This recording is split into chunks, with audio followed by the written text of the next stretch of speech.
If you use the internet on a daily basis, and chances are you do, you probably don't put much thought into cybersecurity. You know, your network connections, the pages you visit, the files you download. You should be thinking about these all the time. Welcome to And Security for All. Your host is Kim Hakim. We're here to help you understand, in general terms, how and why your cybersecurity should be kept in check. Now, here is Kim Hakim. Hello, everyone. Welcome to another episode of And Security for All. I am Kim Hakim, your host, and I hope you are all doing good out there. For those of you on the East Coast, the Midwest, like the South, just the border, the bottom of our country, everyone's being very impacted by this huge storm. I hope everyone's surviving and staying safe and staying indoors and not taking any risk. I'm in the Midwest and we got hit pretty hard this weekend. So we're just cleaning up snow. So I hope everyone's doing good. We are excited. This is actually my first show of 2026. So a very late Happy New Year to you all. We at FutureCon, for those of you that don't know, we host about 30 cybersecurity conferences throughout North America that are educational conferences. We are already going into our third conference on Thursday. We are going to be in the Windy City of Chicago. We were in Los Angeles the first, like January 15th, and we did Dallas last week, and we have Chicago tomorrow. So we have been off running and with packed events. If you guys would like to check out any of our future events, I definitely recommend you do that. They run in a hybrid mode, so you can either go in person or catch them streaming. Just go to futureconevents.com and you can check out those events. But I'm very excited to be hosting our first And Security of All podcast this year. It's been, I can't believe it's already the end of January. I have a good friend of mine that's been in the industry for as long as I have, which is a couple of decades. And she currently is working as the VP of Channels and Alliances over at Harmonic Security, and she's had 24 years of experience specializing in partner-verse sales strategies, fostering collaborations with all kinds of channel ecosystems. So today we are going to be talking about securing intelligence, AI's impact on cyber risk. So everyone, welcome Jessica Couto to the show. Hi, Jessica.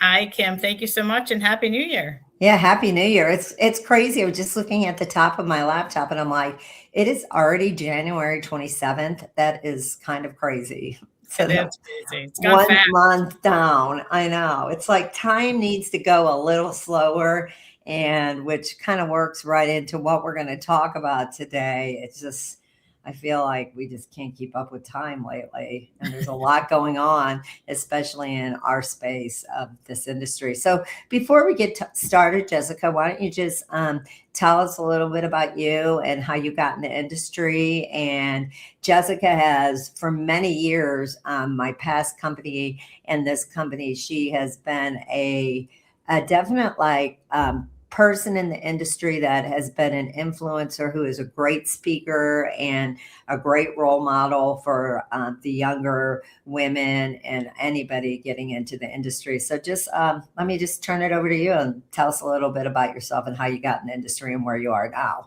Yeah, thanks, Kim, for those kind words. And it's great seeing you again. And I was seeing you at some of your shows. You're doing a fantastic job bringing people together and learning more and more about this ever-evolving change of cyber and security. So, yeah, I've been in cyber and channel for over 25 years, as you were sharing. And my degree is in information technology, actually.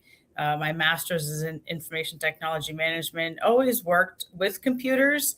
And in my mind, I always wanted to do things that were going to be changing and evolving. And, you know, way back in the computer days of connecting networks and working with basic languages and disk drives was great. And then it just developed. And even now, the space just develops, I feel like, overnight before it would take years before it would progress. And the challenge of taking technology out into the world to customers and partners is just a wonderful thing I love doing, connecting people, educating, teaching.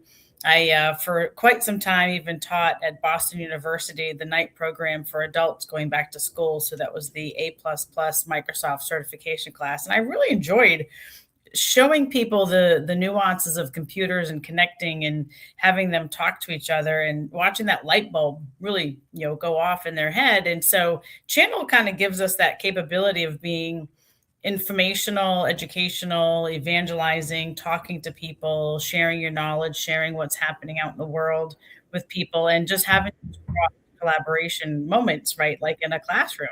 And I learned things just talking to people as well. So it's bi-directional. And I really enjoyed that time teaching at BU, and then ran into the channel world after that. And that's been really a lot of fun because the market has been changing, as we all know, radically more frequently. And that pace to keep up is really a challenge, but it's a lot of fun. And so taking a lot of companies, I was at BitNice / Carbon Black, Carbonite, Kaspersky, Hexadite, and Perva, Vectra, LastPass, and now I'm here at Harmonic.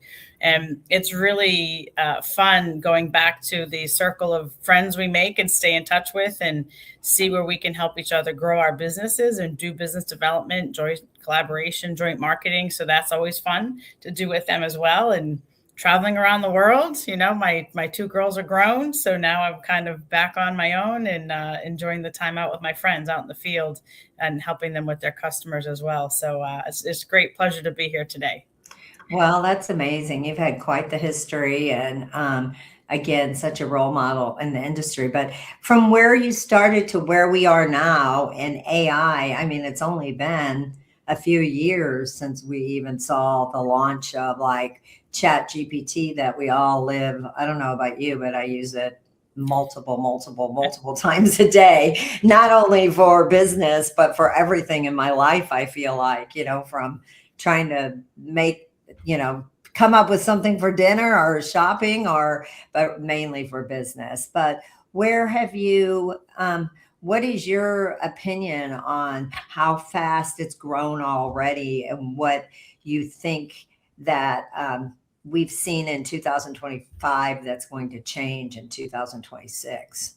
Yeah, great. That's a great question. And you and I have been in this space for quite some time. We've seen each other on the road for years. And there was a point in time, if you remember, back when EDR, right, endpoint security was the big thing. So you're looking at your Carbon Blacks, your CrowdStrike, SentinelOne, Silences, right?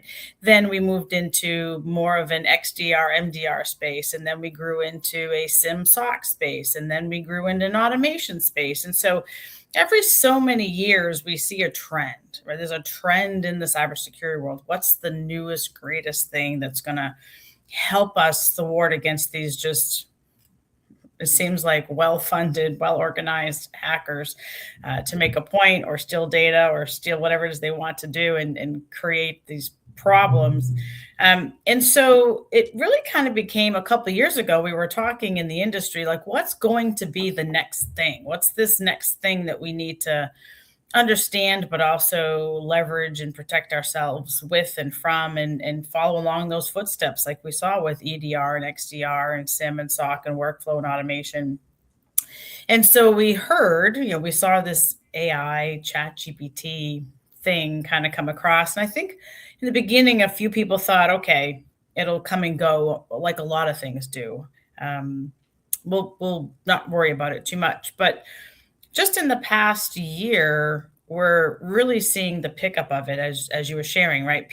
Everybody's using it. This is the interesting component of this, is people are using it at home and then using it at work, and then they're using it everywhere they go. Make out a business plan for me. How do I, convert leads into opportunities in a faster motion? How do I cook dinner tonight? Give me the best studying schedule. We've seen those commercials on TV. Those are starting to pop up. And so all of a sudden it became apparent that, well, we need to block this solution, this tool. We don't know much about it. We don't understand necessarily how people are using it. It's used in many ways. So we're just going to block it. We're just going to block the usage of ChatGPT in an environment. And I think that worked for a period of time. And then we started to see groups of people. Let's talk about marketing, right? Generating taglines, marketing lines, graphics, presentations, slide decks.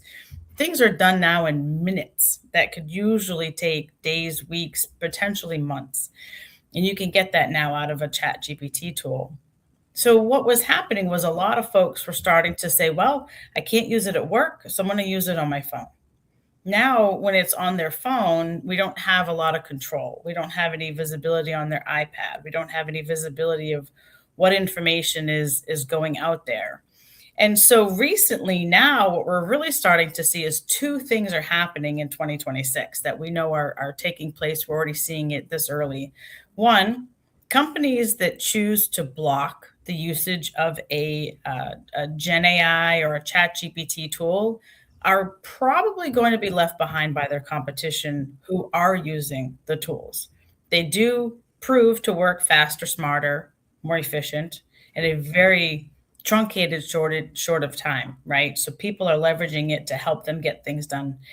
A lot of people use it as well in a non-malicious way. They're not maliciously putting in information to let it get out into the broad world of the Ethernet and out into the world of information, but they're just trying to get their jobs done, right? And work as efficient as possible. And to be honest with you, when you're using these tools, it produces a lot of information that maybe we weren't even thinking of. So it's very productive. So the companies that are perhaps not leveraging the tool are going to be outpaced by their competitors that are embracing the tool. And second of all, when you do enable a tool to be used in an environment, you will find your productivity will go up and you'll find that things happen more harmoniously. People are a bit more productive. And so you want to leverage these tools to be able to do that. And so we're starting to now see companies that are saying, well, blocking is not going to be the way anymore. I do need to leverage these tools. I do need to empower my teams to work smarter, faster, and more efficiently, very creatively, and give them the tools to do what they are hired to do and keep us in the competition, keep us above the edge, keep us being in that, fast-paced environment that's happening today. But now how do I know what's happening? And that's where we're starting to see that interest of, I know I need to use it. I know I need to support it, but how do I do that? What does it look like? And how do I control that? So that's what we're going to start to see in 2026 is the leverage, capability and functionality of chat GPT, Gen AI tools in organizations. Well, how do you think that, I mean, we're already seeing more phishing attacks, deep fakes, AI generated threats. So how are we going to stay ahead of the bad actors as fast paced as all of this is going? Because it is tricky. I mean, just me knowing, looking at my emails, knowing what to not open, I know, but there are times that I'll call my IT director and say, this isn't from you, right? I can usually figure it out, but it's there, it's very tricky out there. So for the average person, how are they going to stay, educated and above the game on this?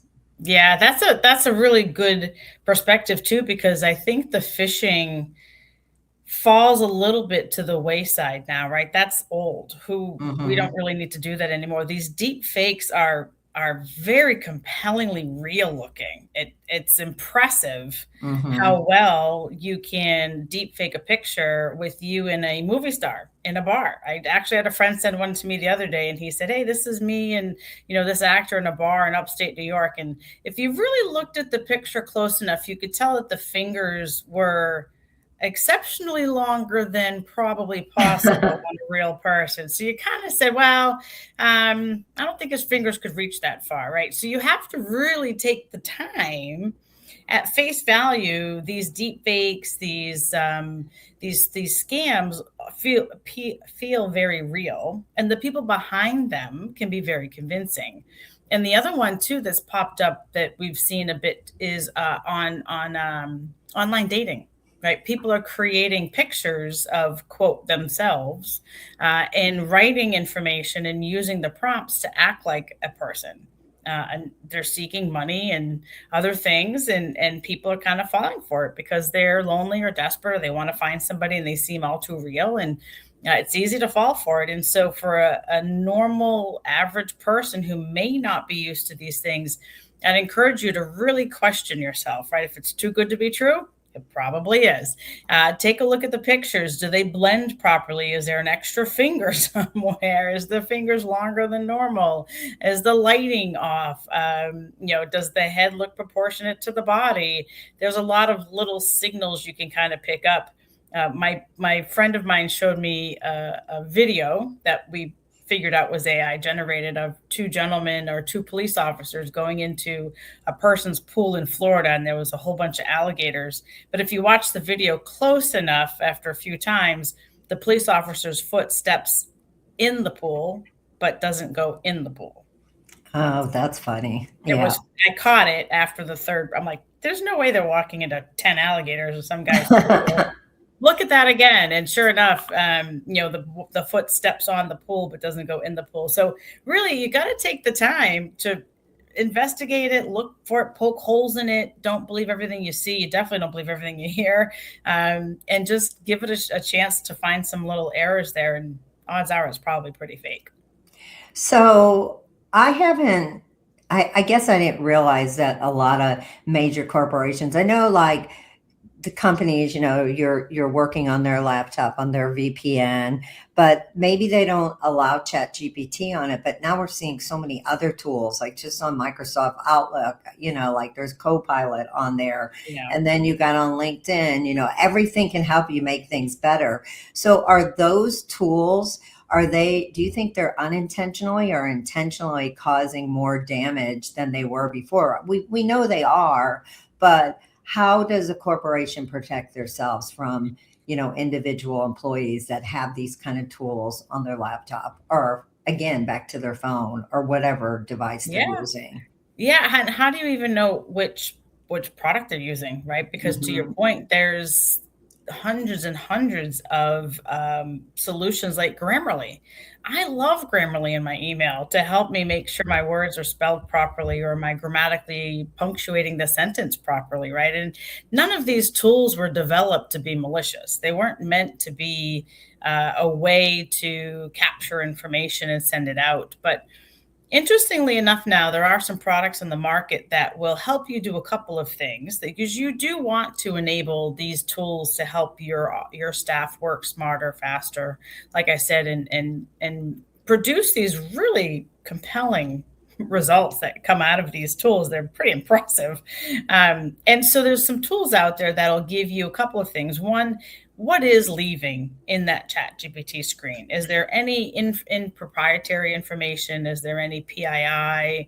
Are you looking at any compliance or regulatory requirements, which is pretty big in healthcare, right? In finance, education, you can't release personal information.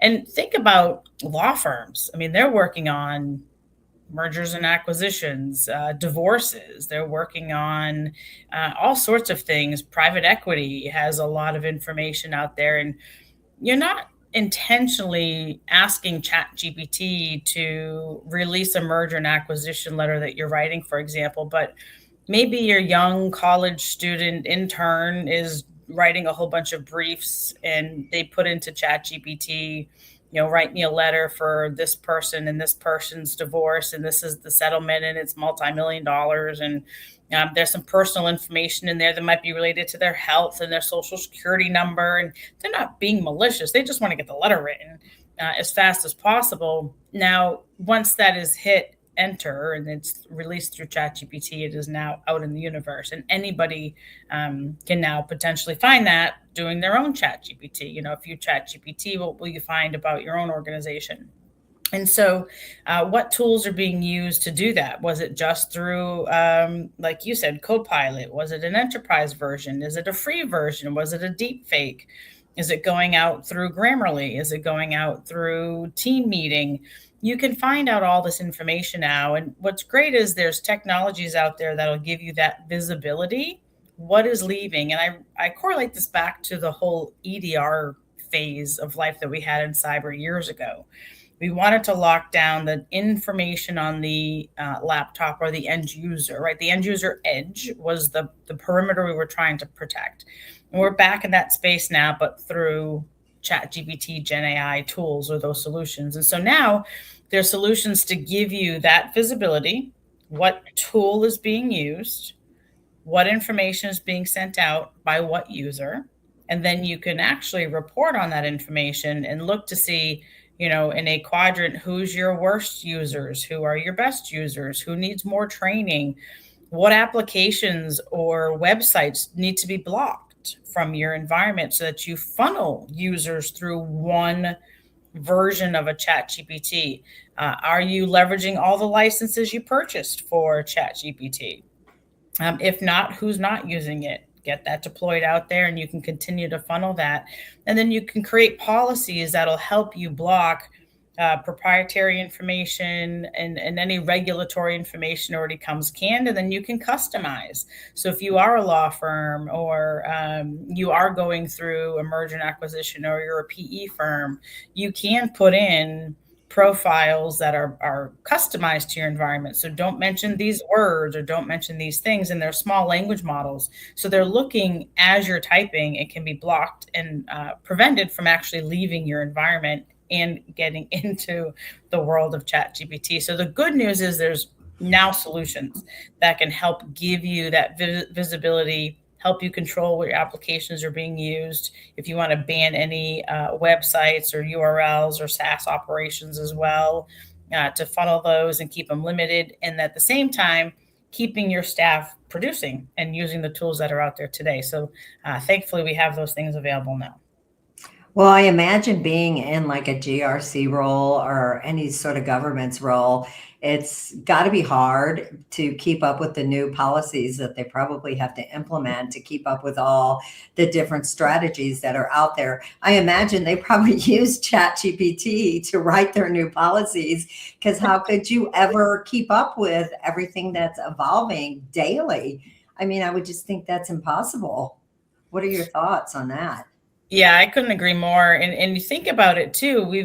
We're a very smart group of folks in our generation, but our younger generations coming up were built on these tools, right? If you think about it, they do these tools all day long. That's what they're known for, and they're very efficient and very organized at how they're leveraging these tools, and the things they can produce in such a short period of time is just impressive. And if we can use these tools to help us get this work done, we could actually produce quite a bit of information quicker and faster.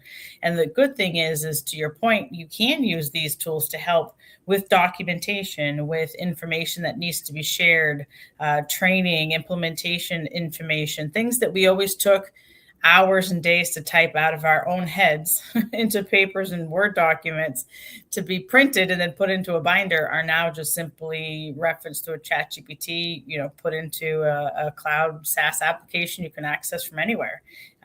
Impressive, and it's great, but we do need to find those ways to monitor and educate them on the right way to leverage the tool and the wrong way to leverage a tool. We're going to see, and we do see folks that will take a Word document, right, and just paste it into ChatGPT and ask it to update it or modify it or make it look really good and format it in a way that's easier to consume, maybe not realizing that what was in that document had a lot of proprietary information, and now it's gone. Right now it's out in the ChatGPT world. So the tools that are out there would actually prevent that from happening even in that world. So to your point, taking that long document of new rules and saying, please update these to include, rules from this government or this policy, these processes, and add it to this document. And, oh, by the way, make it into a PDF. That at least could be blocked because it contains information that's too important to the organization. Well, I do have to say, when I was at Black Hat, one of the best things I love in my industry, what I do on the event side is, I really see we've had so many student volunteers that I've watched grow into great roles and positions, and now I see them as attendees. And there was a young lady, and she is now in the GRC space, and she had a meetup that she just created herself. She's probably 25, 26, if that old. And one of my colleagues and I walked over by her meeting because she invited us to come, but they're all talking governance, which is not up my alley at all. But she had probably 40 people there, but they were all her age and they were all doing those roles. So you are right that it is that younger generation. I mean, this is how they graduate. This is what they learned in their education, which is so different than, people that have been doing this for a long time. But let's shift a little bit over and talk about the evolving role of the CISO and what we're going to see in that, because that has, I see more CISOs stepping down from those positions than I've ever seen, going off on their own. Just because it is it's not easy to be it's never been easy to be a CISO, but it's even harder now that there's some legal ramifications that could come with that role. And how do you think that you see the role of the CISO evolving and keeping up with AI and their SOC teams? Yeah, boy, you're right. That's I don't envy anybody that's a CISO. I think they're not only challenged, Kim, with adhering to the security requirements depending on their industry, but also budget constraints, right? We all run into those, but sometimes it's almost near impossible to do certain things, and it becomes very, very risky. And then, to your point, the ramifications seem to fall on them individually, which can be really tough and pressing. So what I'm starting to see more and more is these fractional CISOs, folks that are very good at what they do, very seasoned, have a lot of knowledge and experience, but are brought in to, maybe stabilize an environment, maybe help them transition from an environment, maybe get them from point A to point B and in a better position, but they're not permanent. They're not on the hook as much as a full-time, fully staffed, employed by the organization CISO. These fractional CISOs are coming in as a consultant. And it gives them the freedom as well to learn on the job, because now they're seeing and exposed to many different types of organizations and picking up what to do and probably what not to do. And then also able to bring in tools and policies and requirements and structure that are best practices. But now it's up to the company to implement those or not. And they can do what they're hired to do, which is to assess, provide, consult, and recommend, and potentially implement, right? But at the end of the day, they're fractional and they're a consultant. So I think we're going to continue to see those. They're very smart, they're very educated, they're very valuable, and they've always had the right intent and the right role. I just don't think as an environment, maybe we've done the best things possible to make that job easier for them. So I've met several fractional CISOs recently, and what we're finding too is a lot of fractional CISOs will instead also source their income and make money separately by providing best industry recommendations for solutions to kind of help in that environment if it fits. And that's something that they're able to do in that result as well as a consultant, right? Here in this environment, I think these tools are going to be the best for you. Next environment might require different types of tools, but because he's had familiar experience with them, positive results, he can set up those environments to work for them at their budget and their constraints, and then their goals and desires as well. So I'm seeing a lot of those, and I think we're going to continue to see those grow in the coming months and years. And how do you think, what is your take on the future? We always hear that people are looking for jobs in the industry. And when AI, started to ramp up, people were worried about losing their jobs. And now we're seeing the other side of that the human being is still today, better than the robot.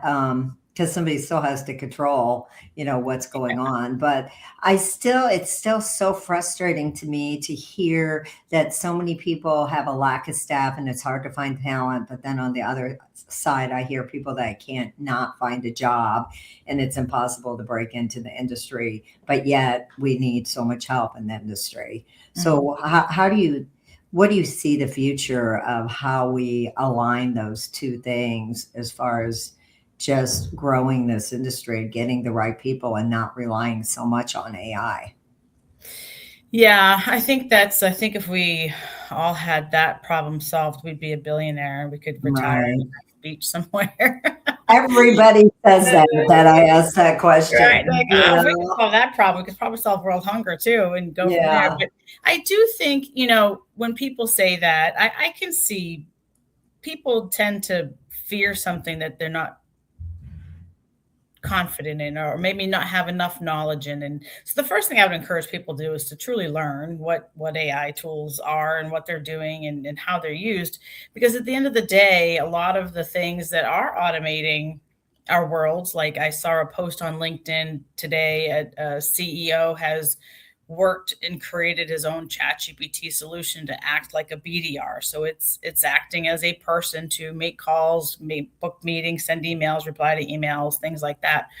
To be honest with you, there's been third-party products that have been doing that for years. It's just now he did it himself, and maybe he doesn't have to pay for one. But that solution's been out there for a very long time, just in a different name. And also at the same time, a lot of us have to input the information to get what we want out of it, which still requires a human being at most of it, from my opinion. And then, of course, there's jobs that just will never go away. Cutting your hair isn't going to be done by AI. Getting a facial probably won't be done by AI. Surgeons still need, if they're using a robot, the surgeon still needs to work with the robot. There's things out there that I don't think are going to go away. I think what we can do is find ways to work more efficiently and more organized, and perhaps elevate people up to roles that do require, critical thinking, some skills, and some tasks that aren't going to work through a program or a computer. And that's where I think people can kind of figure out, like, what else do they really enjoy? What else do they like to do? Where can they leverage these tools to make them, maybe learn something new or apply themselves differently to kind of rise above and have some extra skills. And I also think in today's world, you're right. The number one areas we hear not enough staffing is around MSPs or MSSPs, right? They just can't handle the volume of companies that want to be managed by another agency or organization. So I encourage those groups to not only leverage tools, there are autonomous SOCs now that are out there, agentic SOCs that are out there that'll help with workflow and alerts and triaging for accuracy and faster response time, which is a good thing. But then what do you do with that data, right? What can you do from a policy perspective to prevent that from happening? What is your response policy if you do have a breach? What do you do for your training and organization under certain things? And those are basic level industry or basic level entry points for some folks that can take a class or two and help with that information. So there's ways we can do that. I think we find ways to automate to not have to hire folks, but then at the same time, where do we need people? And those are the areas that we focus on, that human touch, that human component, those things that we know a person can help problem solve and troubleshoot that necessarily isn't going to come, from a computer, and have those people really learn to get into those roles. But really, I think at the same time, people want to have to learn and grow and develop and want to find new skills and take an online class to add those skills. LinkedIn is great. I take classes every now and again if I can find some free time.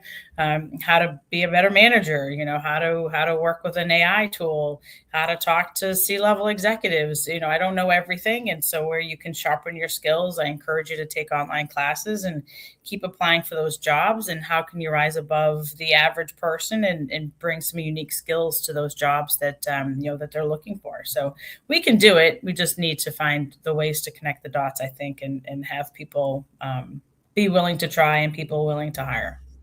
So, one last question I want to talk about before we end is, being that you are on the vendor side of things and you're a channel partner, and there's so many vendor companies out there today. I mean, I see them just with our events. I mean, some of the old school companies that you name that you have worked for, I don't see them as much as our events anymore because they don't need to be at our events. And it's the companies that are at our events that have newer products that eventually get bought out, by the bigger guys. But how does someone that is just on the user end even figure out who they need to talk to when there's so many different vendors doing so many different things. What challenges do you have when it comes to, making your company stand out amongst the rest?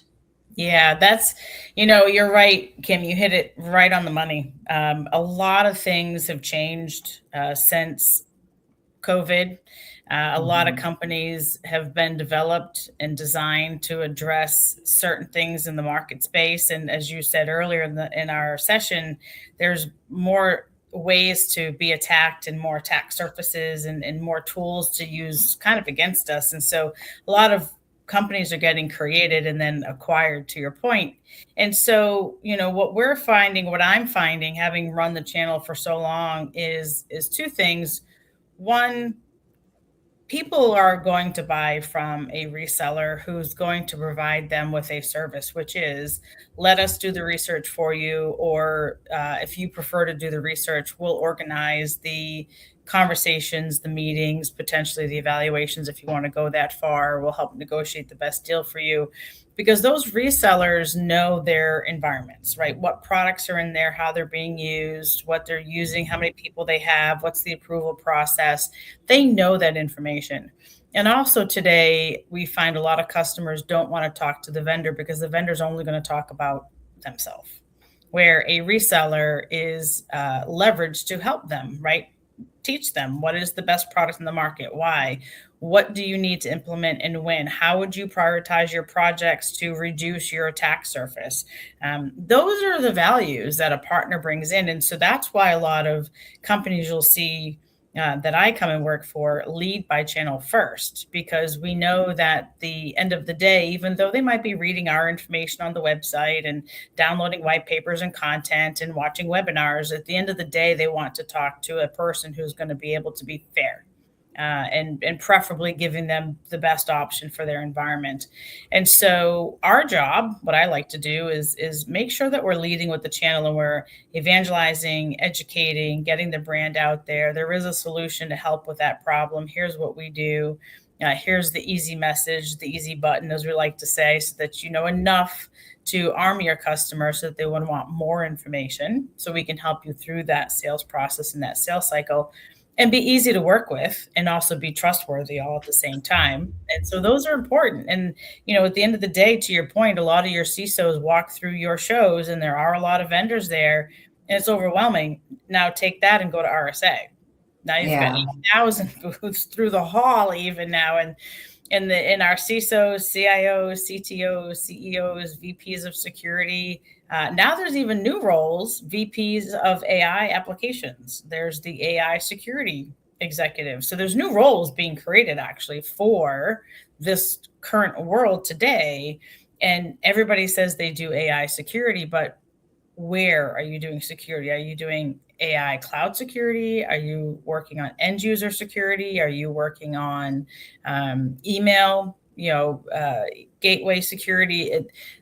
AI security is many buckets, and you need to define what those are. And that's on the partner. And so our job is to make sure the partners understand the different categories, the different buckets, the different tools, how they work, how easy they are, budgets and things to that effect. And I think that's really helping the buyer feel confident that they're getting the value out of their partner and the value out of the products, to make sure that they're getting what their money is paying for, because we don't all have endless budgets. So that's what's out. Well, and we used to, our CISO panels that we wrap up our events, they used to be in the vendor room, and our events just got too big. We had to keep them now in the sessions room. But one of the questions I used to ask the CISOs at the end is, you have all these vendors in this room. You might have 30, 35 vendors, how do they get to you, And most of them always say it's just the relationship. It's, knowing my product, knowing what I do. Don't cold call me a million times. It's a long term. So I imagine you being in the industry,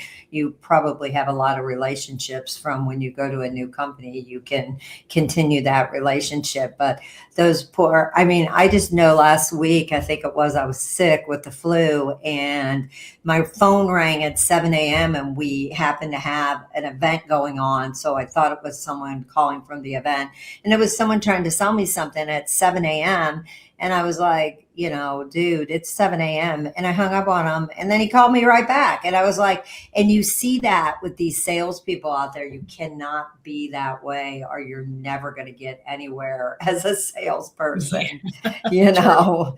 So True. it's tough getting to the CISO, and it's not even about the CISO. You really need to know his team to even, if you don't know the CISO at all, I think you better start getting to know his team so you can, that role is there. I'm so like, they're so amazing that they stop what they're doing and they come keynote for me and they sit on my panels. I'm always in awe of what they do, that they really, their role is so hard and they're doing so much, but they're still out there to educate the community, and they say yes and they come and help us. And I think that's a great role for what the CISO does. But yeah, that's a great personality. They're very supportive, inclusive as well. They want to educate and help and share and talk about success stories. So they are amazing people. I admire them a lot. yeah, I do too. And they do, and going back to RSA, I don't even know how you would take away anything like from all those vendors out there. It really is just a show, that's tough to stand out at RSA unless you're someone huge that has a couple of booths and, the big ones that, are Right. actually putting on shows. So. Yeah. Anyway, well, before we wrap up the show, I really appreciate you being here today. But what would your like a last minute, what would you like to leave with our listeners of how they can be more defensive against AI and how they could use AI without fearing, any bad outcome of it? Yeah. I think, just be open. Don't be afraid. I think as anything else, we always know the old adage, when you change phones, we always hate the next phone we get, or we always hate the next laptop we get because it's not the one we had before. And we're used to that. And AI is new, right? It's something brand new. And not many people have used it long enough, to have a favorite kind of a thing. So, use it. Don't be afraid. Use it as much as you can. Look for free online videos and classes, YouTube channels. There's a lot of people that are sharing information, tips and tricks, and try something simple, right? Try, like Kim said, try a recipe, try, what are some things I can do on a vacation? See if it can build you an itinerary for a fun vacation you're planning, and get comfortable with it. But at the same time, when you're seeing results given to you, not results you've done, but results given to you by a person or an email or a dating website or an application, just do some checking, right? Do the things line up? We talked about the fingers in the picture were too long for a normal human being, unless he was an alien. And, just question things. It's okay to question things and not believe every single thing that's presented to you. And don't be afraid. Try it out. Take some little classes online, watch some videos, start really simple, small, and become comfortable with it, because it's going to be here for a long time, I think. A funny story on that is, definitely don't trust that whatever you put in Chat GPT is correct. Because I had a guest on here. It's been a couple of years. It was when Chat GPT first came out, and I was late. I plugged her stuff into it for her bio, read the bio, and she's like, "Yeah, I don't work there. That's not what I do." And I go, "Well, this is a perfect reasoning." It kind of worked right into our conversation. This is the perfect reason why you should not trust ChatGPT, because it is pretty accurate, but you definitely need to read what you're getting out of it. Exactly. Because it's not perfect. So No, anyway, yeah. Well, probably good that you're not going to Chicago this week, because aren't you going someplace warmer, I think? Yeah, I'm in Florida, and I'm Okay. bummed I didn't get to go to Chicago to hang out with you, but I will be on a roster very soon. All right. Well, for everyone else, we are going to be in Chicago. But Jessica, thanks so much for taking the time to sit on this podcast today. And I'm very happy to see you. And I look forward to seeing you out there somewhere at one of our events. Everyone else, thank you so much for tuning in to another episode of And Security for All. We are heading to Chicago tomorrow. It's cold, cold, cold there, but we are expecting a packed house at our event. So you guys, again, check us out at futureconevents.com. You can find a copy of this podcast anywhere that you listen to your podcasts. Everyone, stay warm, stay safe, be secure, and we'll see you next week. Thanks, everyone.